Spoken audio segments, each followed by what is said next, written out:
warm September evening, Dr. Menakis?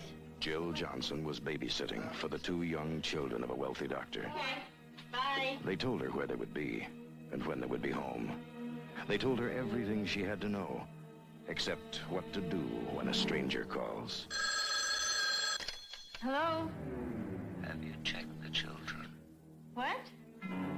Hello, could you get me the police? Well, there's really nothing we can do about it down here.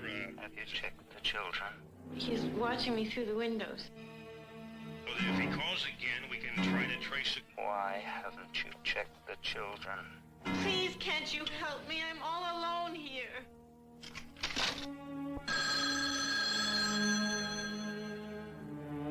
What do you want? Your blood. Leave me alone! Jill, this is Sergeant Sacker. We've traced the call. It's coming from inside the house. Jill, just get out of that house.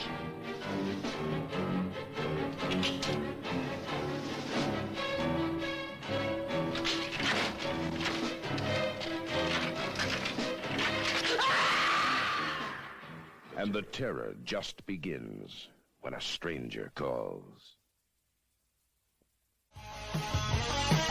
Listener discretion is advised. It's a jacked up review show. It's a jacked up review show. Jacked up review show.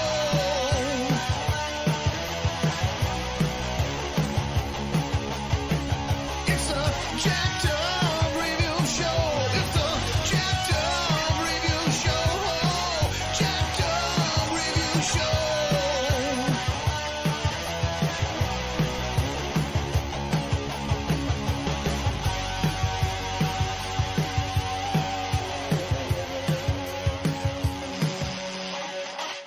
So, for those who don't know what the fuck we're talking about, I have been talking for 5 hours with Anthony, the one and only Francis, Glad to be back. the other Francis. The other one's Coppola, but Francis. Yeah, right. Yeah. Francis. I not that I don't love Princess! my parents, but I wish I was a Coppola. Thank you very Everyone much. does. Yeah. I'm told he has the best wine in Hollywood. Anyway. It's pretty delicious. I buy it Oh, occasionally. You better. You better. Probably while watching a movie. So it was a long time coming. We decided we were gonna do this at Halloween, and then I fucked off. Anthony had a Cameron crazy finally got his stuff together after putting me off all this time. Oh shit! Yeah, I'm kidding, folks. I was stalked and Life got in pranked the by way. a serial killer, and I had to change my name 5 different times. But no, really, I had too much in the can. I don't know why I torture myself on a daily basis, but I do this. Fortunately, I actually like editing, so that's not the problem. The problem is just recording 5 things in one day, which is actually recommended. Just get more content. Hey, talking about what we love to talk about is great, and to have a listener it. base is worth it. Yeah, exactly. Mm-hmm.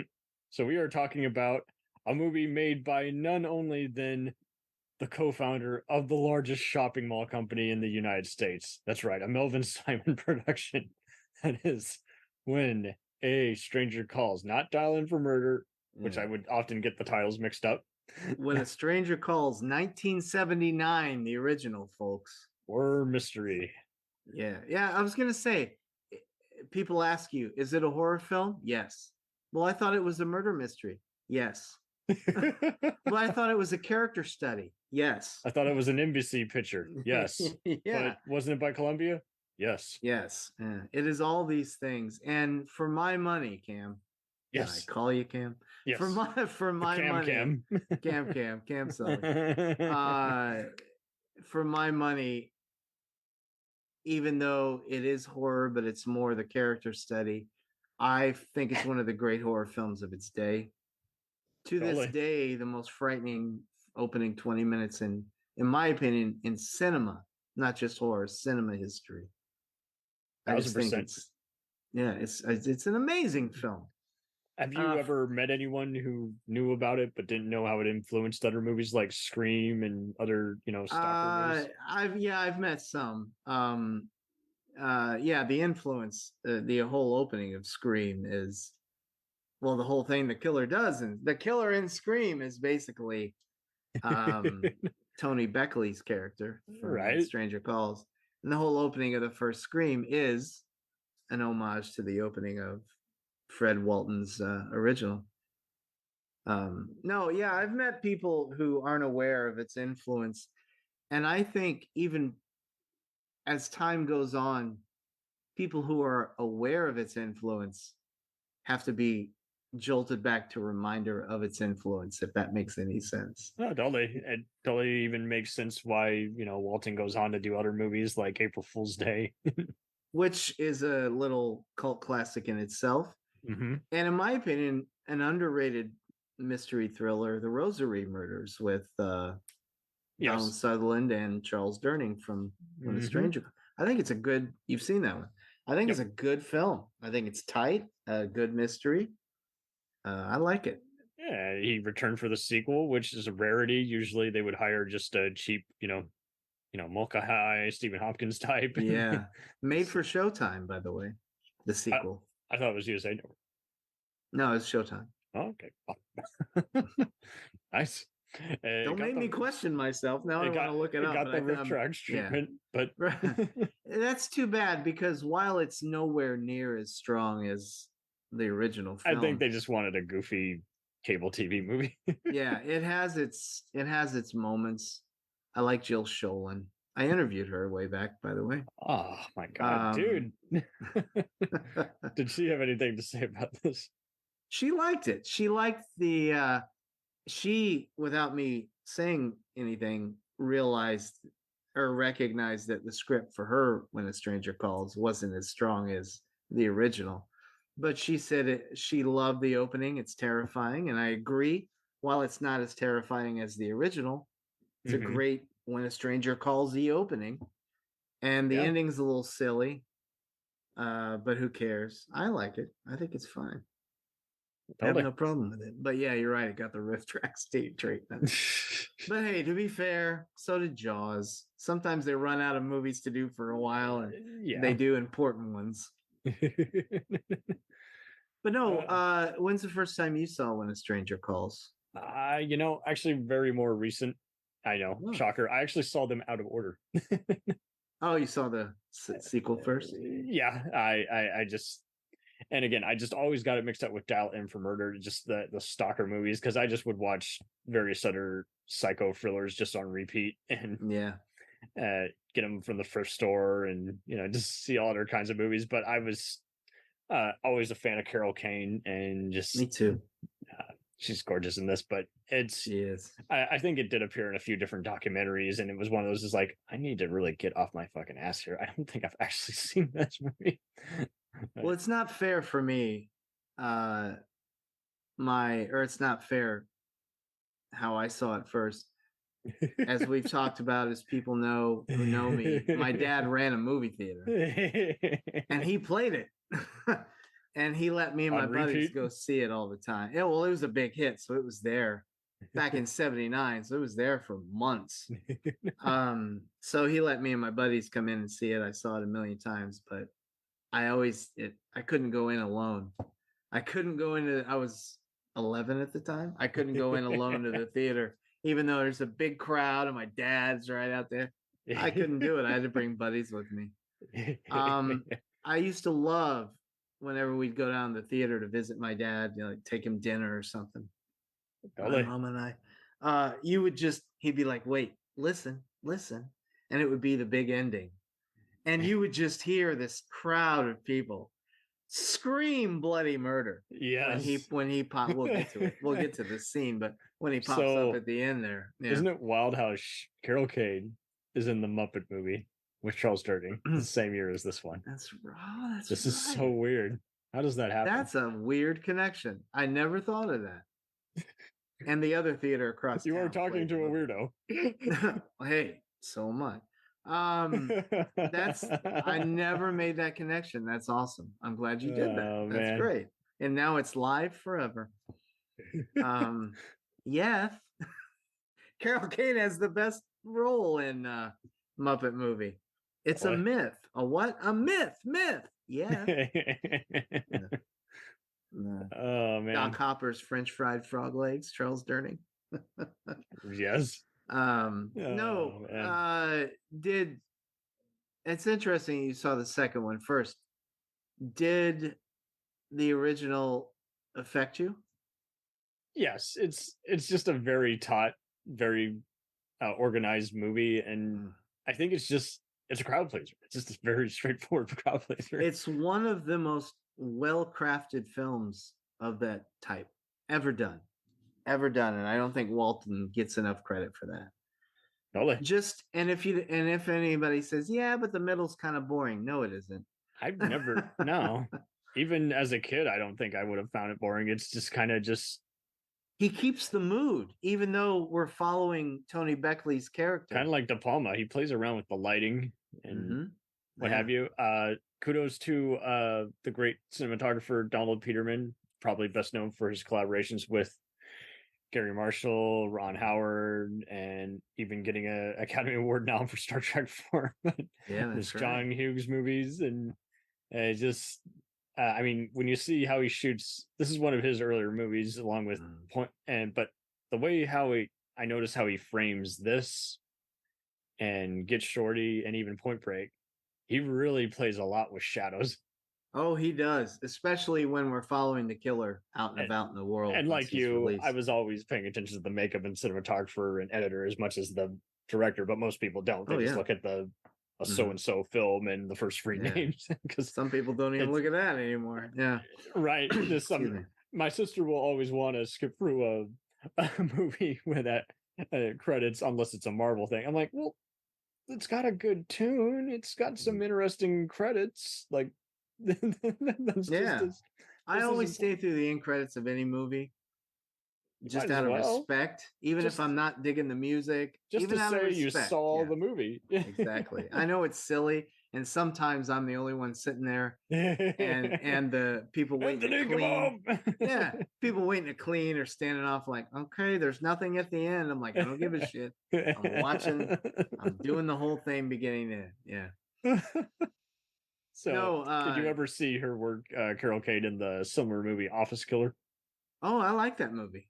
Yeah, it's a good little movie. It's kind of another movie that's often does the rounds 2 a.m. on Showtime. Yeah. Little 90s VHS treasure there, Office Killer. And it was nice to see her take her quirky persona to a different level. Oh, yeah. In that movie. She is Mrs. Detective Much After.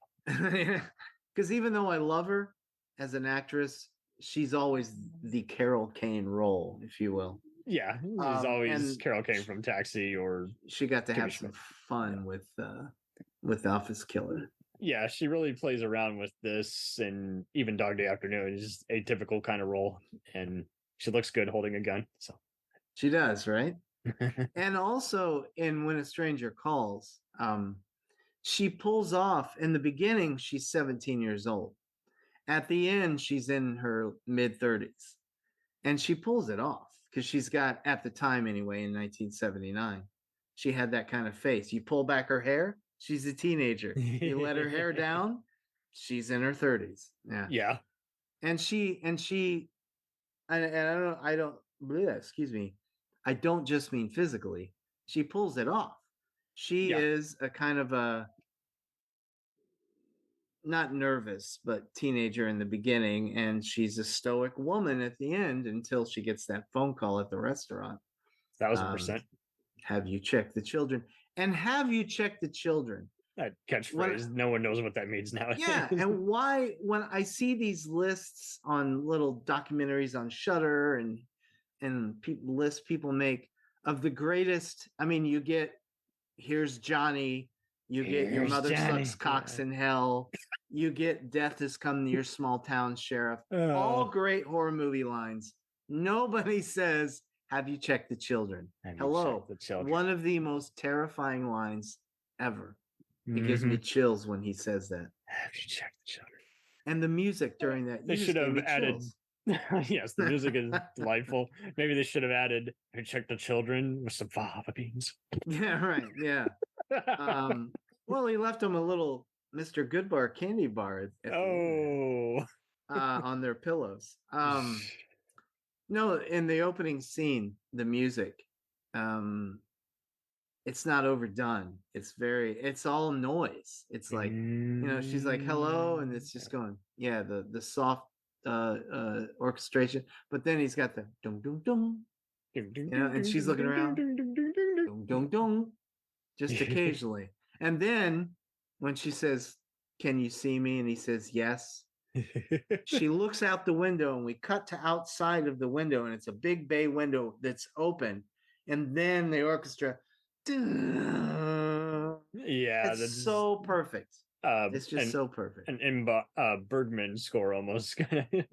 Yeah, right. So it was Donna fantastic. Kaproff. I am I was about to say I don't remember the name of the not person. familiar with her, but I'm not either. sounds great. Yeah. What did you think of as the dad in this young, very, very early role for Carmen Argenziano? Rest in Carmen, peace. yeah. And shout out the great Britannia Alda as Yes. his wife. I thought he was very good, and I like the scene where Charles Just a Durning very goes realistic, back to him. just father reacting to it, just losing his shit. Oh yeah, yeah. He's wonderful. I always like that guy. It's sad that he's gone now. Stand and Deliver, Stargate SG-1, LA Law. He's been around. Yeah, he's a good. He was always, unfortunately, I think, because of the size of his roles and his name, for non-people like us, he was always and will forever be. I like that guy. Right. Who? That guy right there. The bald guy. I don't know his name. But Malkovich? that No, guy. no, this guy. This guy. He's forever. I like that guy, and that's fine because I dug him. He was good in that. In the scene he has with Durning later, when Durning comes and said, and we find out that he's funding Durning to watch this guy and go find him. Yeah, he's really good. Ron O'Neal as Durning's partner. Mr. Blaxploitation. Great Ron O'Neal, man. I love him. Superfly, baby. The best blaxploitation ever, according to Anthony. And one of the great film soundtracks ever written. Dear God. Yeah. I brought it out randomly at a party, and all my mixed pals were like, Superfly. Yeah, they all said it in unison. Right. Yeah. Fucking funny movie. You're like, I love it. It's classic. Talk about giving it to the man. And hey, there's a lot of backlash, but why are we making the hero a drug pusher? Shut up. Shut up. Superfly. Superfly. And that's all you need to say. But why Superfly? Done. Argument over. No, he was great in it. Getting back to the opening. The opening. It is just of When a Stranger Calls, folks, just in case you got lost. It is just, I've seen it gazillions of times, When a Stranger Calls. That's sweet. I still, when I watch it, I'm all tense just because of what we were just saying, the way he films it, the way Walton structures that whole opening moment, the sound of the ice maker in the kitchen. Yes, the uneasiness. And then again, old enough to where we can talk about everything in it. During the final moment when the I'm cop scared, calls... Anthony. I can't finish right, this. we gotta stop talking about this. Let's talk about the Wizard of Oz. Yeah. Hey, that scared me as a kid too, so maybe not. Yeah. But it'll happen. The famous we've traced the call, it's coming from inside the house, and that's when they kick the strings like dun, dun, dun, dun, dun, and she looks up to the stairs and she runs to the door and for some reason forgets how to open a door and she can't get the latch off, and then the music's still going dun, dun, dun, dun. She turns and looks at the stairs, cut to the stairs, then the music goes yes. As you see the shadow of the door open, and then the shadow of his head pop out, and then opens the door. And I remember these screams from the audience. It's a smash cut to Charles Durning's face. The scene fades out at the same time the music's fading out. Yeah. What a great, you can't get, in my opinion, and I'm talking any genre, probably one of the top 2 to 3 best openings in film history for me. It's fantastic. And then where it goes from there, you're following this guy. They let him out. What? This guy ripped apart children with his bare hands. Yeah. And they let him out eventually. Beckley just unfortunately he reminds me of that one Canadian actor from Nikita and the Expense, Peter Outerbridge. He just has that I want to punch you in the face look. Right, yeah. And at the just- same time, for a millisecond in certain moments, you feel a little sorry for the guy. Yeah. He's trying to overcome his psycho-ness. Totally. If this were a modern day movie, I think they would amp it up. They would make it. He'd be like, it'd be a pretentious episode of SVU or another Hannibal type movie or Cape Fear knockoff. But it's a testament, much like Cape Fear, and how people can do their best Hitchcock imitation. They don't have to be just De Palma. They can be their own essence, their own. I agree completely, and I think Fred Walton should have had a bigger career as a filmmaker. He does good with the TV movies he does, but I know what you mean. You just like you see other shows that he guest directed of, like Hitchcock Presents and Miami Vice, and you're like, what did he piss someone off? Yeah, exactly. But for instance, a lot of people, and we'll be talking about this more, Cameron and I, on a show in 2023. Cimino. Cimino. A lot of people, I always say Cimino is one of the best filmmakers to ever do it. And people always say, really? All he had in him is Thunderbolt and Lightfoot, The Deer Hunter, and you can argue all day about Heaven's Gate. And I said, yes, but let me tell you this. I would add Year of the Dragon, personally. Oh, totally. After that, and I even like Desperate Hours, even though it's a mess. And I didn't like his last movie, The Sun Chaser, but whatever. I have tried so hard to watch that one. It's so funny how John Cena said we all signed up instantly because we're all fans of his work. And then we come to set and we're like, what are we even doing? What? I don't think you can feel it in the movie. They don't know what they're doing. But yeah. But no, my opinion is this. If you can do at least 2 great films, you're a great filmmaker. Totally. That's my opinion.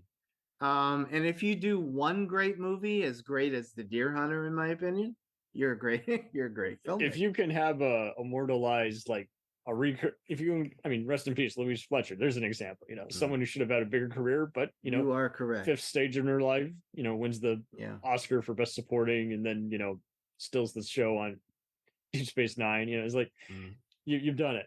You might not have done it the way Brad Pitt or Julia Roberts does it, but you're working. Yeah.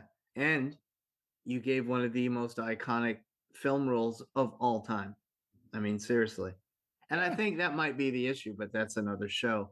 I think she got pigeonholed. It does make you wonder how fame can kind of ruin someone, because like half the time, even in the 2000s, we would see people just be mocked because their next movie wasn't 100%, especially with Charlize Theron and Halle Berry. And it's like, well, those movies were already in the can before they won. Yeah, exactly. So why do I F. care? Murray Abraham never again did a movie as great as Amadeus, for which he won his Oscar. Yeah, he'll always be freaking Amadeus.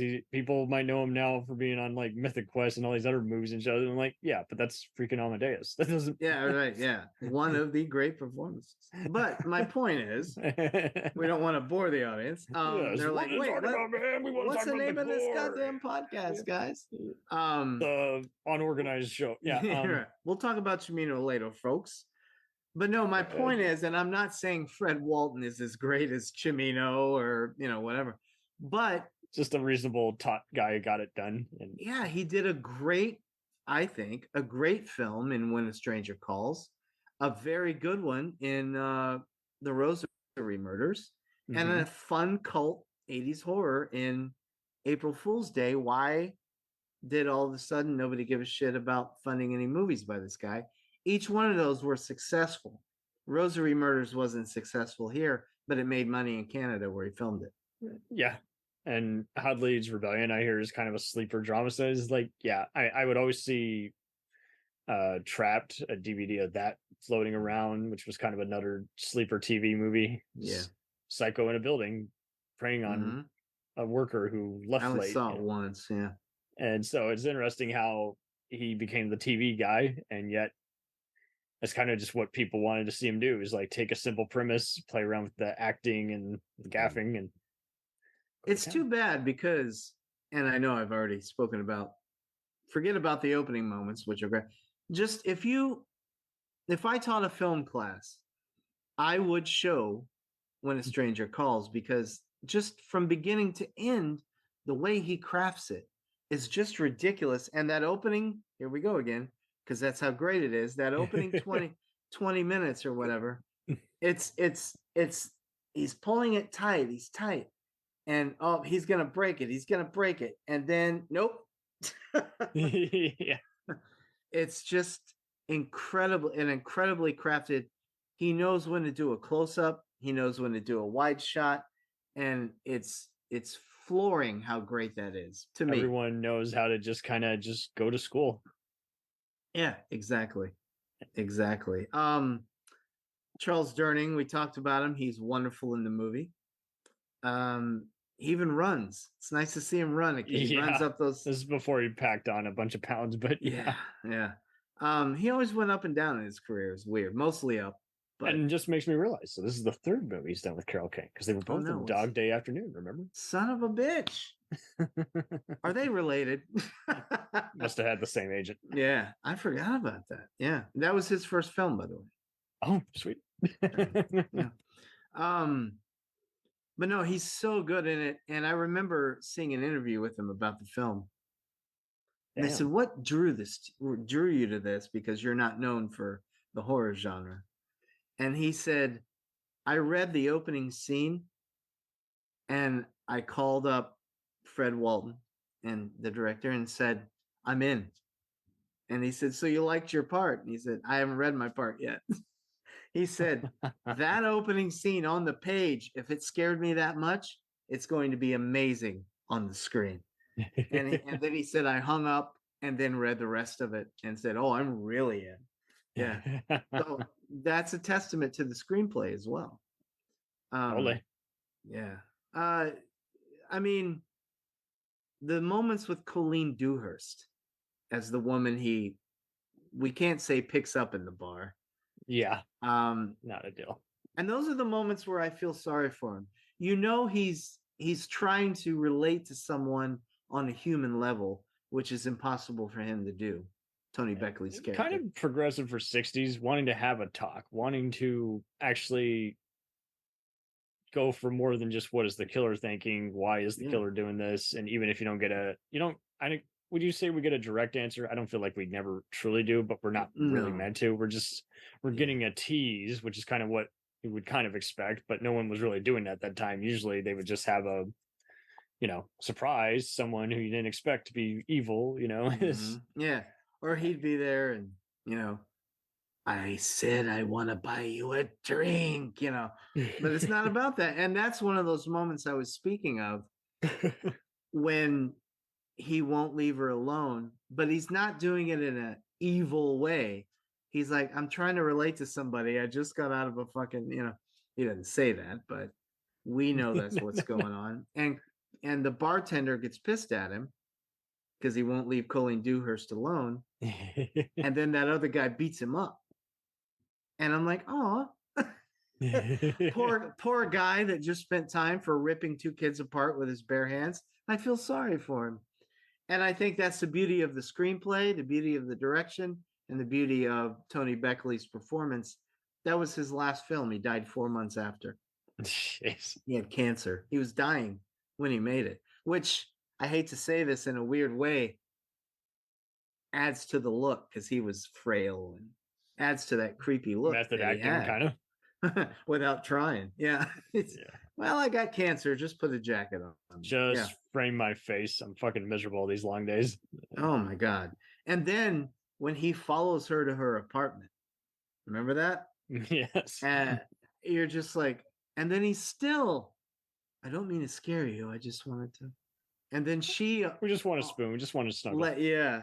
She lets her guard down for just a minute, almost. "I'm sorry that guy beat you up. I don't remember the line. It's been a little bit, but I really can't have you in. I'm waiting on somebody." She's lying, but, and then she closes the door and looks out the keyhole, and you don't see him, but you hear noise in the hall. It's just brilliant. I mean, the more we talk about our it, imagination is running rampant with every angle, and it's then just of course cool. Later he gets in. Well, just like how Jaws was a crapshoot that made for one of the best movies, using what you can't show to your advantage. Mhm. I'm sure this was a micro budget movie, and they did really good with just, again, music and Mm. rhythm and Framing, like you editing, said. Yeah. framing. Yes. Yeah. And that, I'm glad you said that rhythm. I mean, it has a rhythm. A kinetic kind of, Mhm. even when there's not any energy, there's energy. There's Yeah. And there's a feeling, and there's any great horror or thriller, which this is. yeah. Any great movie of that type, the great horror movies to me, they set their tone at the beginning and they keep that same tone all the way through till the very last They shot. have to. Yeah. The Exorcist, Halloween, movies like that, Suspiria, both versions.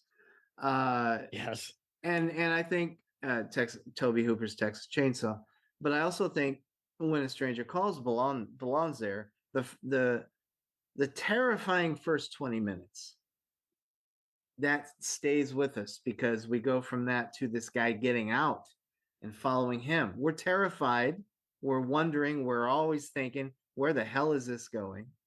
Right. And then of course the finale when he stalks her again. Look, we won't look too deep into that.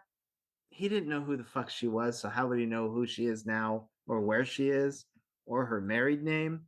Maybe he thought she looked just like her. It's to our mind. Yeah, we don't think about that too hard, Again, to a conversation we were having off mic, we don't think too hard about skin melting in an Indiana Jones film. Just roll with it. Or The Thing, scientifically accurate. Just roll with it. It's fun. Have fun. Just have fun. But I remember, of course, I was young, but no matter when I see When a Stranger Calls, the scene where she's at dinner with her husband. Are you Mrs. So-and-so? Yes. Phone call. And she's like, oh, okay. Do. Hello? Have you checked the children? Oh my God. What a brilliant, because it's what, 25 years later? Oh, totally. Years before we were having people blow up each other's phones, like 7 or cellular or yeah, right. But I mean, and then she breaks down. She breaks down right there at the hostess stand, just falls screaming. It's a and way then better she goes deal. home and go ahead. It's a way better deal because it's just very annoying when now, this is a template for all kinds of things, but it's more than that. It really is just a very taut thriller. And I think, like you say, it's going to be accepted by just about every generation. I've actually never encountered anyone who was like, it's okay, or it wasn't all that. Me neither. Go ahead. I think it's just an easygoing crowd pleaser. It's just a accessible movie. I agree. Genre. I've never met a genre fan that doesn't love it. Both the pretentious guys and the stuck-up guys are going to like it. Right. Of which I am both sides of that coin, depending on what movie we're talking. You're not about. pretentious. Yeah. You're amazing. Hold on, let me get my ascot in my pipe. We showed it to our son 2 years ago, so he was 12. I wanted to wait a little bit because I saw it when I was 11, and I didn't have a door in my room, and I couldn't. After seeing it, I couldn't face the wall. I couldn't have my back to my door when I went to bed. So I had to and I would lay there awake, just staring at the door, waiting for his Please, sunrise. Yeah, come on, go to sleep. I'm like counting sheep. 9,001. But I don't know why I didn't have a door in my bed. Anyway, glad I had it when I was a teenager. Anyway, maybe they were watching the same thing. They were too scared to do anything. He's gonna be terrified. Let's take this off. No. And because I related that story. Oh, no. Yeah, sorry. I got my train of thought back. We waited till 12 to show it to our son. He's 14 now, and I'm like, you're 12. You might be the middle might lose you a little bit, but stay with it, focus, pay attention. And when it was over, he said, that's one of my favorite horror movies. The middle wasn't boring at all. And I'm like, my son, I love you. Son. Yeah. Because I will admit he's a hard sell on a lot of stuff as he gets older. But what I love is the stuff he seems to gravitate to as far as genre movies and horror films, 80s. I'm like, I'm so happy that he's gravitates towards the 80s stuff. I dig it. But Okay. no, I've never, like you said, I've never met anybody that doesn't like When a Stranger Calls. It's a Okay. great film.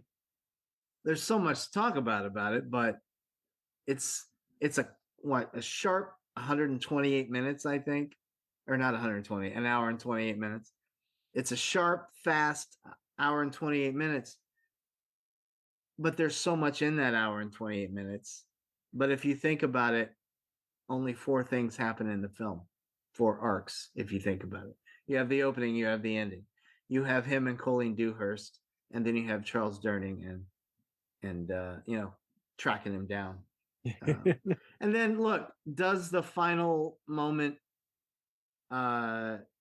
rip off John Carpenter's final moment of Halloween? Yeah. So what? I don't care. Charles Durning comes running up the stairs. Boom, boom, boom. Fine. I'm happy with it. And that's also brilliant how she looks. She looks in the closet and hears his voice, and she sees the corduroy of his jacket in the closet, and she's like, he's in there, and she's like, honey, honey, and it's him. He's laying right next to her in bed. Jesus Christ, that gets me every time, and I've seen it all, Cameron. I've seen it all. You've seen And it that's all. still, I'm Exists. just like, here he comes. Ow, shit, it's him again. Seen it 100 times, it's still him. It still gets me. And I love when movies do that to me, because I'm such a hard ass on movies post 1999, because everything's starting to repeat itself. And a lot of films, like we were talking about how Scream homages a few things out of When a Stranger Calls. A lot of times these days, because of Tarantino, and I'm not knocking Tarantino, but because of the way he does his homages, now people think they over homage, if you will. Like things Yes. they just craft things as They an homage. try to do a De Palma too much to where it's just like, and they don't have their own. Yeah, it's a good example. He homages Giallo and Hitchcock almost every this time. is why I avoid Abrams nowadays. I'm just But like, he's got you took every scene and put it together with no redoing it differently. Like, I would rather watch a fan film, because if it's a fan film, now I know it's a labor of love. But I'm on the fence about Abrams, but that's another show. Yeah, no, I get it. I both agree and disagree with the people who say that, because we're all right.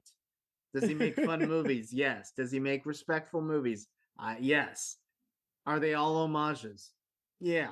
Are there too many lens flares? Yeah.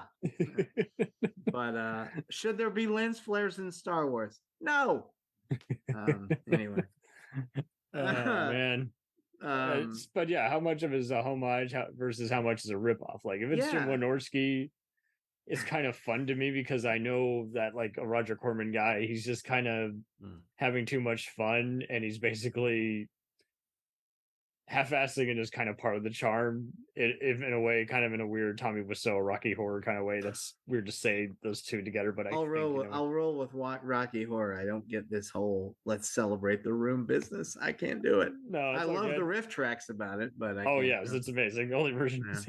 Yeah. But yeah, and then like De Palma, like he and Curtis Hanson loved Hitchcock so much and do a damn good job. They made it their signature. So it's and Giallo for De Palma.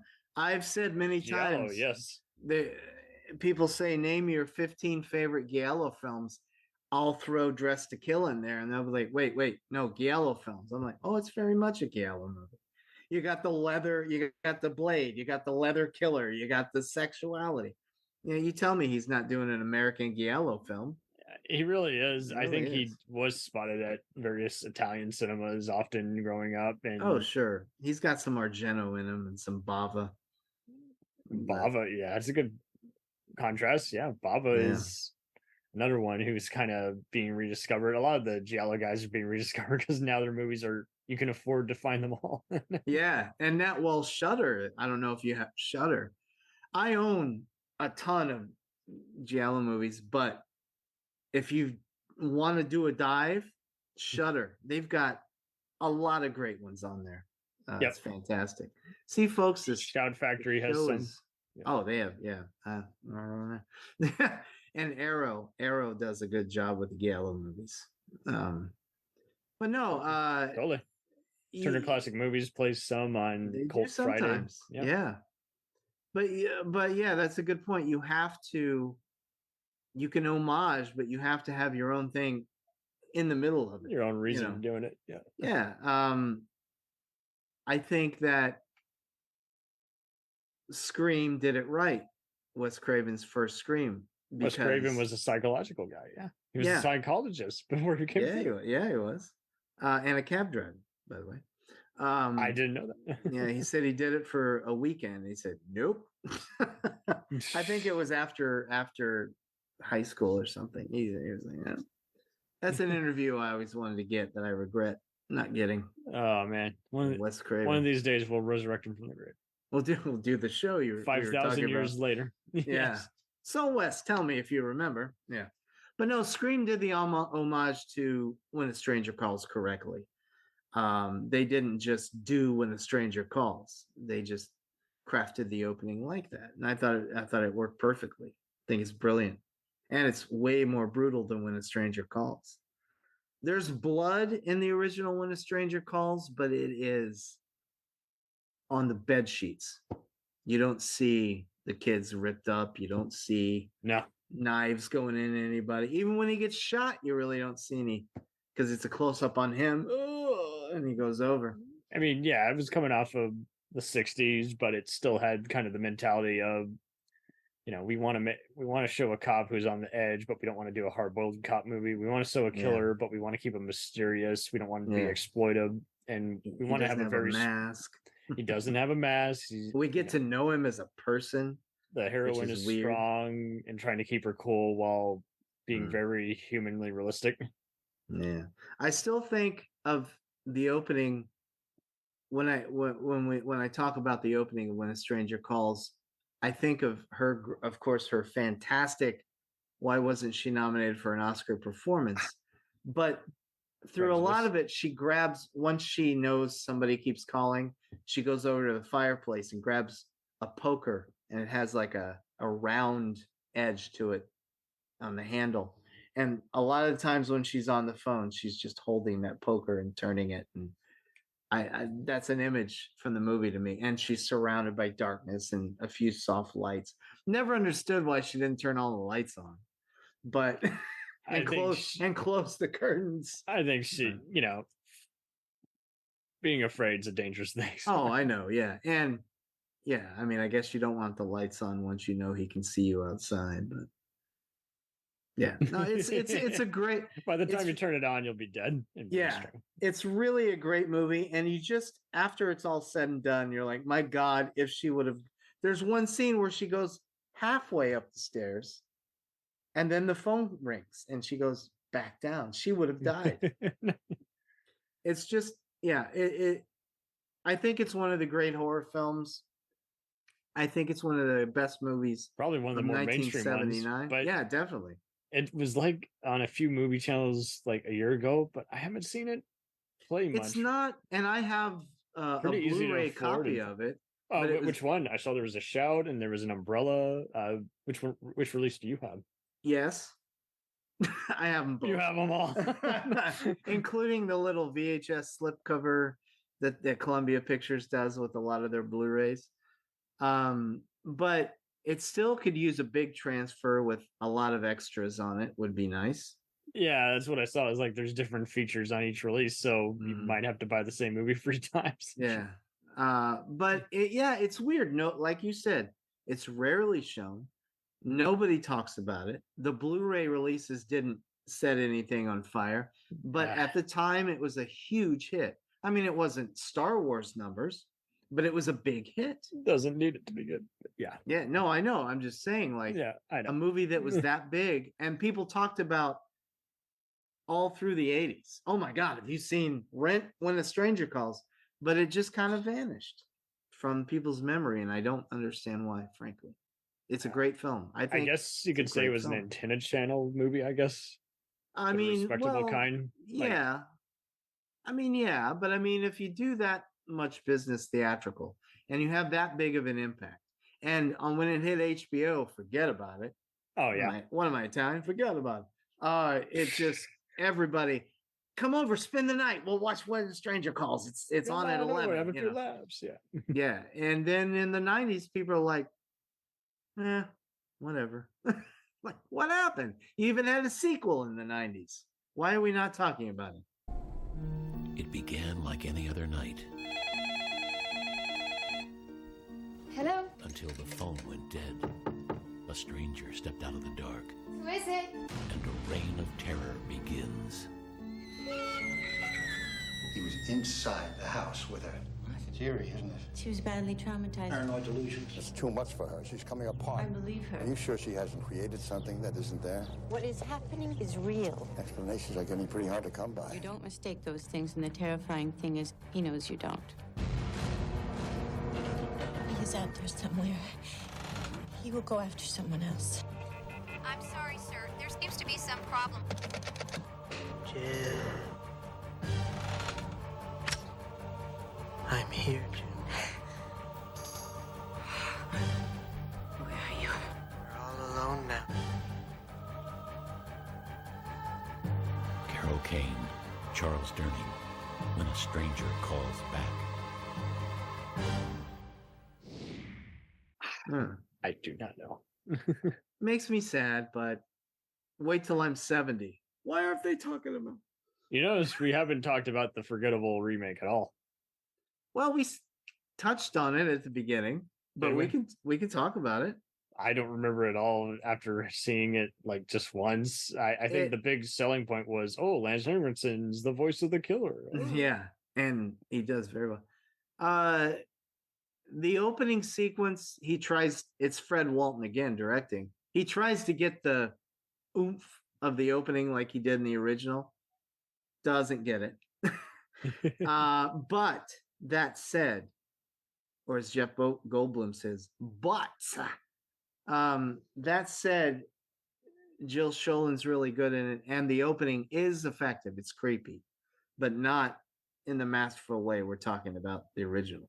But it's creepy. It has a nice creep factor. Guy at the door trying to get in because his car's something, and she's alone, and there's a path, and it's effective, but not chilling, if you will.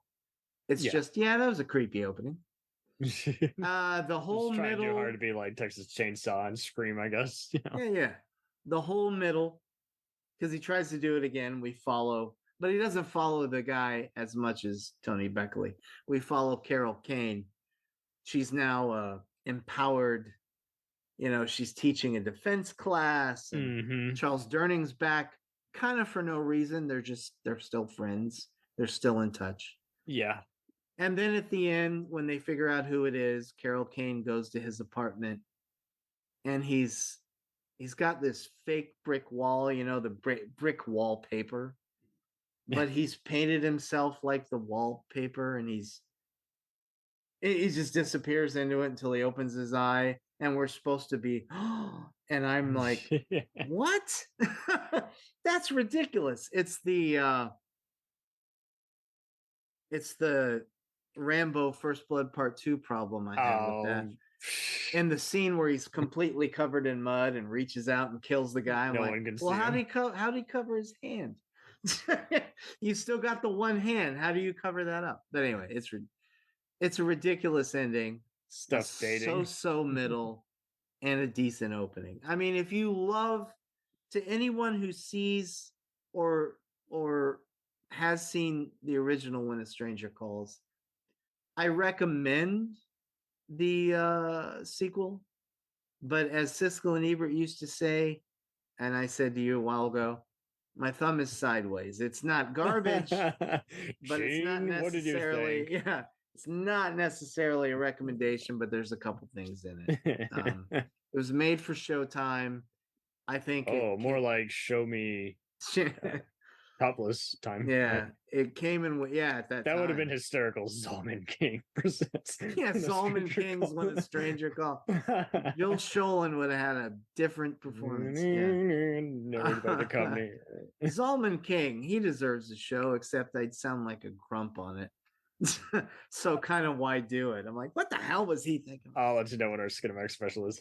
Yeah. No joke. Hey, at least we get to talk about 9.5 weeks on them. But no, I mean, when a strange and the title, the title is 9.5 dumb. strangers call back. 9.5 strangers call back. That's the parody. That's funny. No, the title to the sequel is stupid. When a Stranger Calls Back. That's just a dumb, just I know it's semantics, but the same guy's not going to call back. A stranger calling is not calling back. I hate the title. It's stupid. When a Stranger Calls 2 would have been just fine. I don't know. I don't know. I kind of like it. I just don't like being number 2. Yeah, right. Yeah. But number 1, When a Stranger Calls, the original 79, I think for what it's doing, I think it's a perfect film. I really have no issue with the film whatsoever. It's masterfully structured from beginning to end. And quite terrifying. Totally. Quite terrifying. Totally. I mean, we're at that point where we have what we have. And thank God, it left an impression. Yeah, it did. I mean, I love being the age I am. We don't need to say it on the air. And still being creeped out when I watch it. I love that because I've seen it all. Nothing gets me anymore. And that one still, because as I'm watching it with the lights off, I go back in my head to when I first saw it as a 12-year-old, 11-year-old, 12-year-old, whatever. And then watching it on HBO as a teenager, just with friends and girlfriends. Did it ever come on Skinemax? I don't think it did. I don't know. It might have. I don't know. Gotta have some quality on there once. I couldn't see it through the squiggle lines. Yeah. No one who owned a VHS player is going to get that. But I was going to say anybody over the who wasn't born before. All they know about now is like, oh, it's not on 1080 setting. Oh, I got to go to video too. Yeah. That's all they know. Like, you guys don't know the struggle of trying to see one boob for 2 seconds. The best thing in the world is the squiggle. And then when your parents said, my parents are asleep. I know. Well, then when your parents said, hey, we have Cinemax now. Yes. You take a nap so you can sneak downstairs in the wee hours. I'm watching Cinemax. No, When a Stranger Calls, I'm sure it did, because HBO Cinemax are the same guys. Oh, yeah. They probably had strangers calling for the movies. Yeah. Right, yeah, exactly. When a Stranger Calls back on their cable bill. What the fuck? Yeah. I didn't order anything. So if you did a horror comedy, what scene from this movie would you spoof? Besides, obviously, just the phone conversations. Yeah. From the original When a Stranger Calls, if I did a horror comedy, I would spoof the finale. Oh, nice. Because I would do something, because he leaves candy bars. And then he's in the closet, but he's not in the closet, he's next to her. I would do something silly there. I don't know. I would be a bastard. I would say, he ripped the kid open. No, really, he ripped it open. Yeah, right.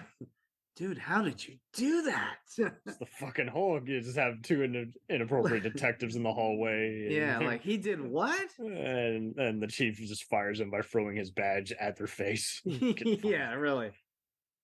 But wait, Chief, don't you want to know how he did it? He's a skinny little Englishman. What the hell are you? Yeah. I love it how, if you go back and watch Revenge of the Pink Panther, or Return, I don't remember whatever one was from 75. I think I know. Whatever one he dressed as the Italian mobster. Tony Beckley is one of the bad guys. And he's always around during goofy things. And mind you, my dad, after I first saw When a Stranger Calls, because we used to watch the Pink Panther movies all the time, You were wise. and he said, "You know who that killer is?" And whenever it was on TV, he's like, "That's him."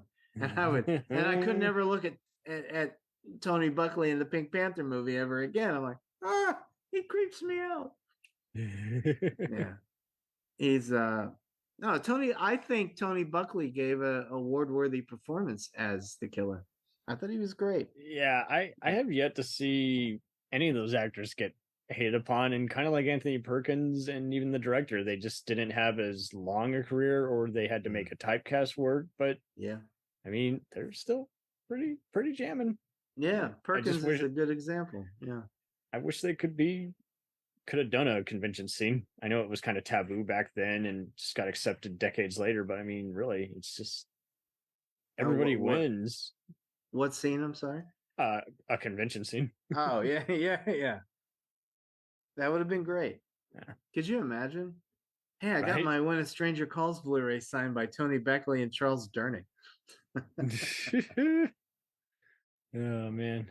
No, anybody who hasn't seen the original When a Stranger Calls, there's a remake that we just pretend isn't out there. Number one, it's in a glass house. Number two, it's cell phones, and number three, you see the killer immediately, and he's not like a psycho killer. He's trying to get some kind of and he's not even voiced by the same person. Yeah, he's trying to get some kind of loot buried in the house or something. I don't know. It's fucking ignorant. I love the actor Tommy Flanagan.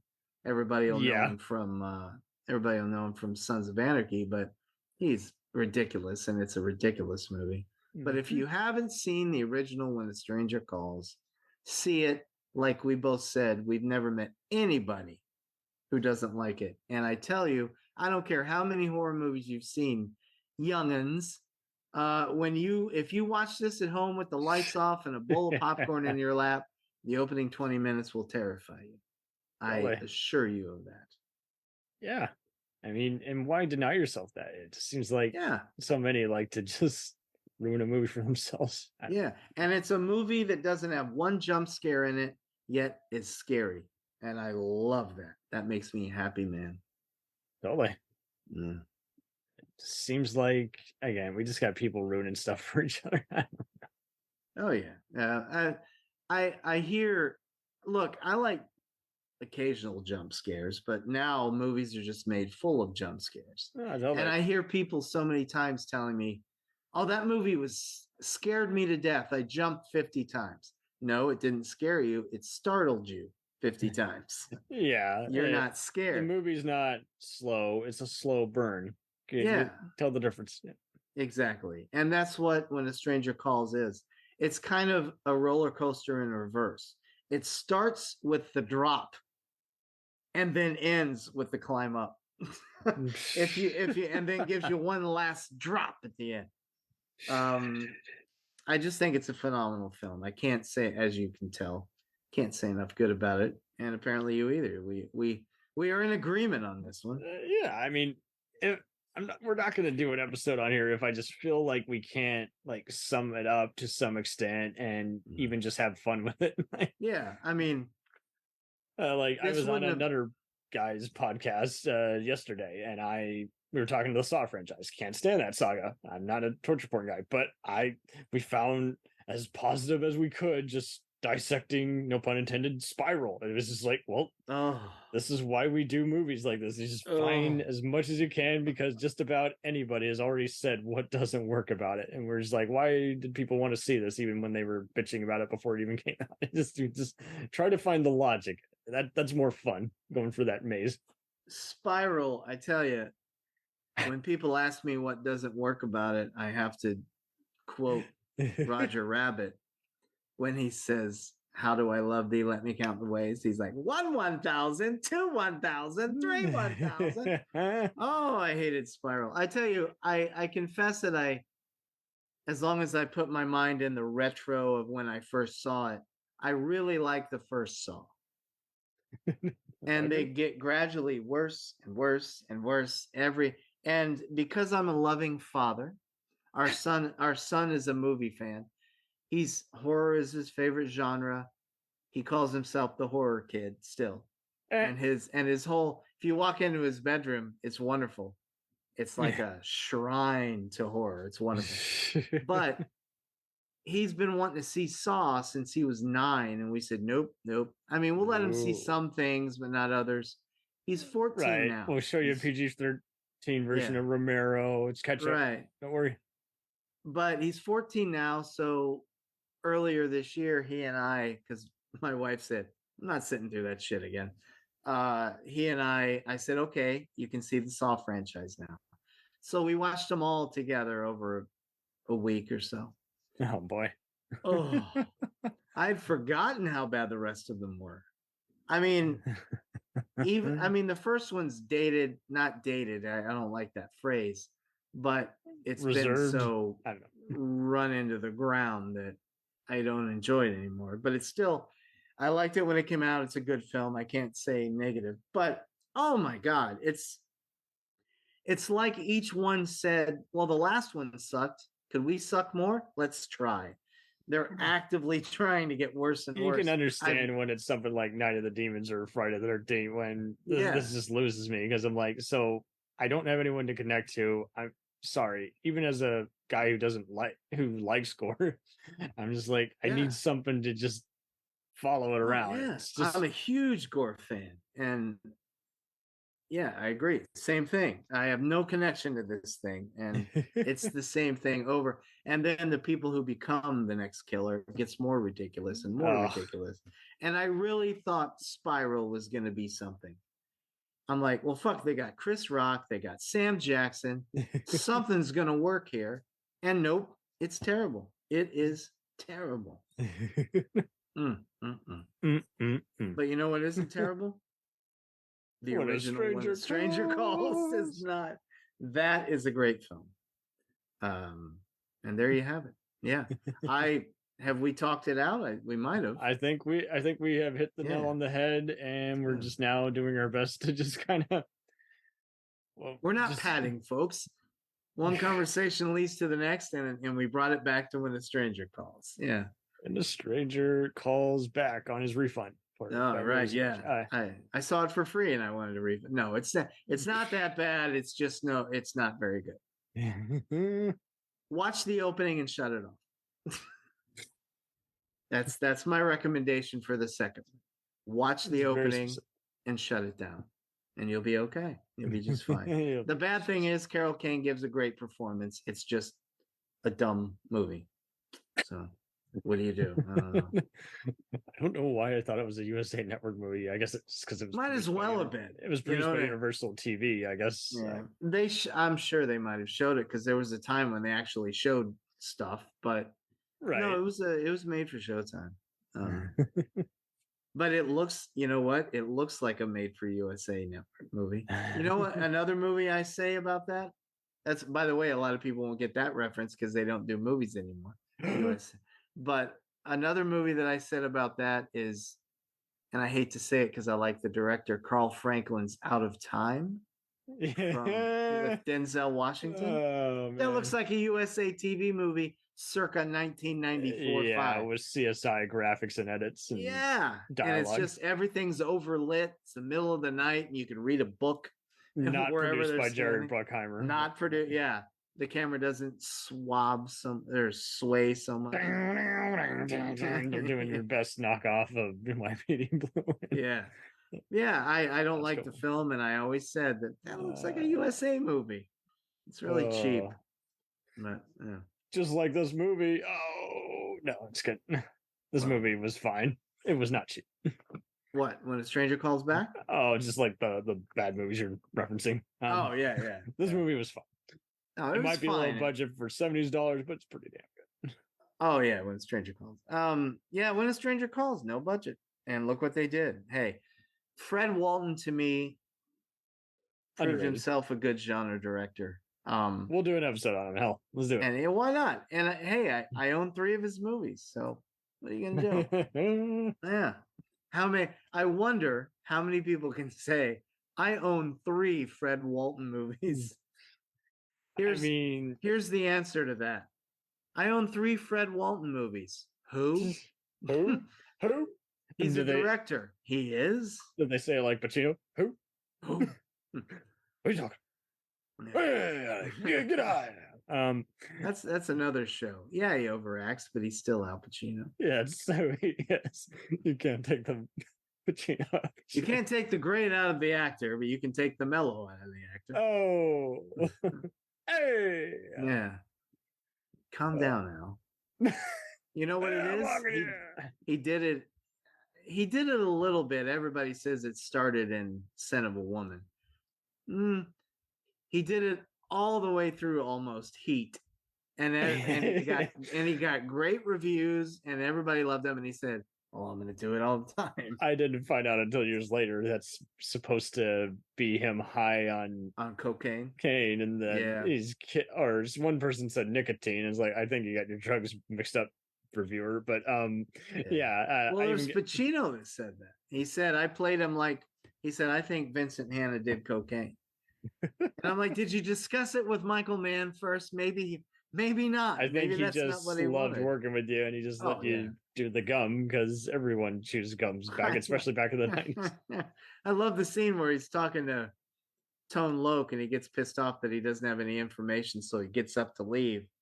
And Tone Loc references Tom Sizemore, and he sits down. He's chewing his gum. He's like, "Say what? Say what? Say what?" You can see the drool in his mouth. Oh God! Don't you love just looking for bloopers and contrarian stuff? Like the directors and actors will be at a panel and they'll start disagreeing with one another subtly, and we, the audience, see every angry reaction on, like, say, Ridley Scott's face or someone else. He's like, "That's not what I meant." Well, this is what the screenwriter meant. Oh, it's what the actor meant. Yeah. Well, there's a real quick famous story about, not famous, but story about that. Famous. Annabella. I spoke with Annabella Sciorra, and Annabelle Sciorra, she Annabelle Sciorra. One of my favorite movies is Jungle Fever. One of my favorite Spike Lee movies is Jungle Fever. They did not get along at all.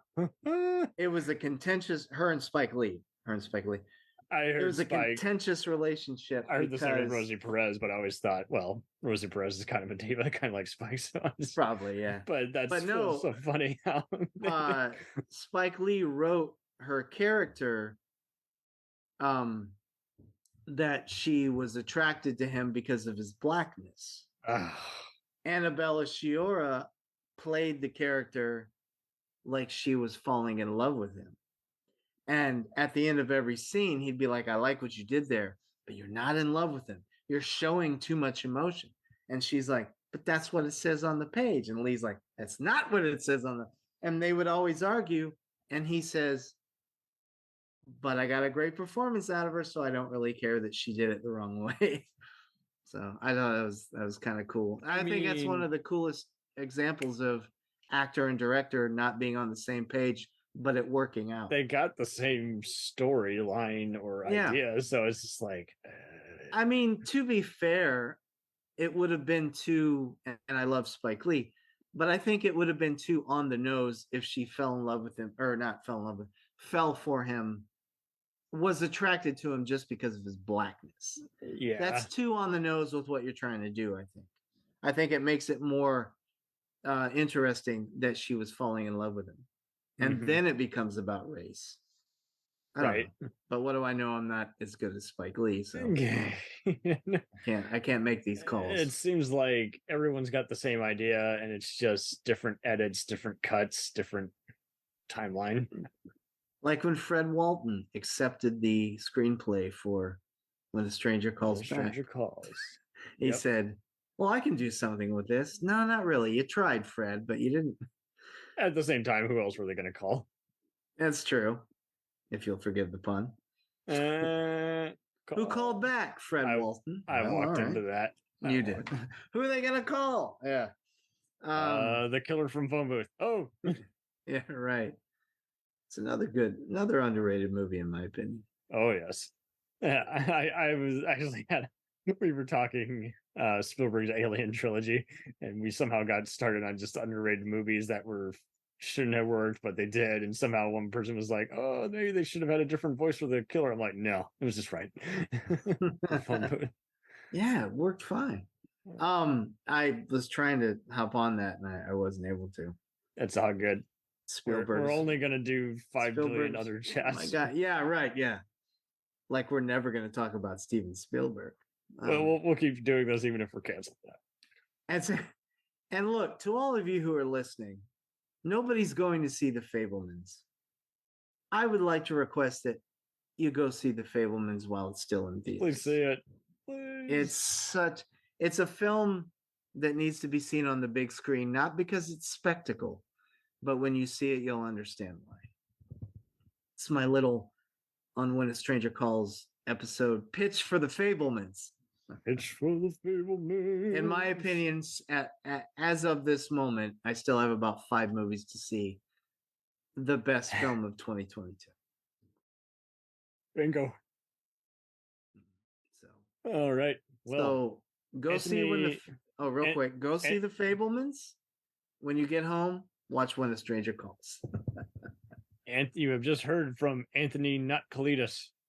That's right. Yes. A different kind of awesome Anthony. You have heard from Anthony Francis. He has sang his song. He has locked and loaded. He has essentially summed up what makes him a genre fan.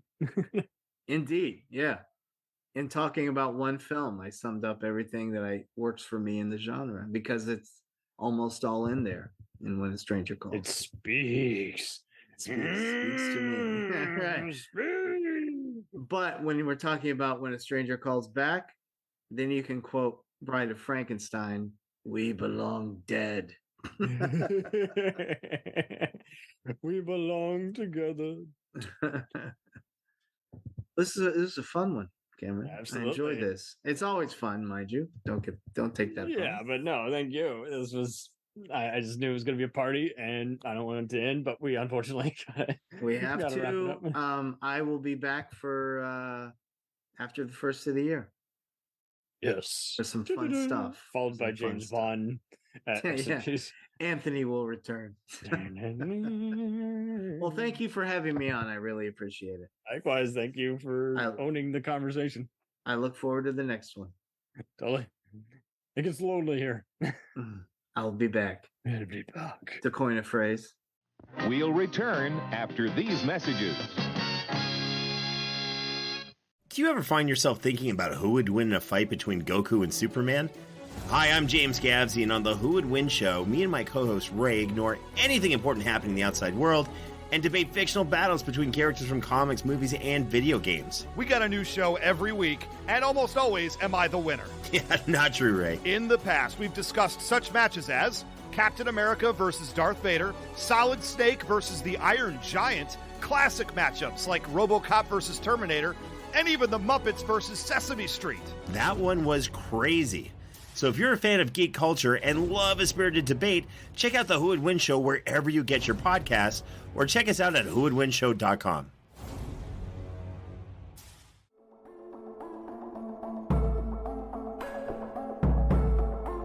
We let things pile up in the DVR, we add them to our queues, we wait for the DVDs and Blu-rays. We time shift.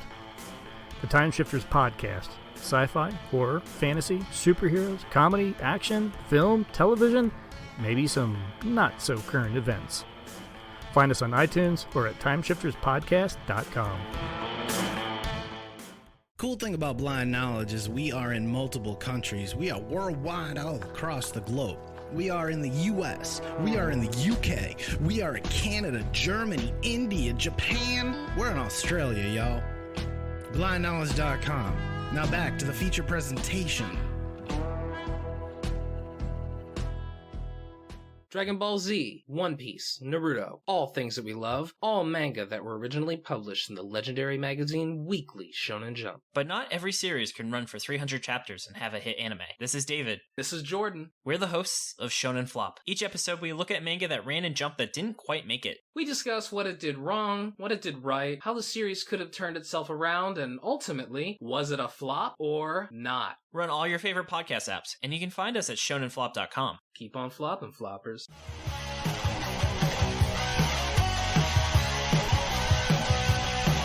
Follow us on the web on Facebook, Twitter, and Instagram. The podcast is available on Podbean, Spotify, iHeartRadio, Anchor, Apple, and anywhere else podcasts are available. Feel free to review our show and leave comments on any of those sites. Thanks a million for listening. It's a Jack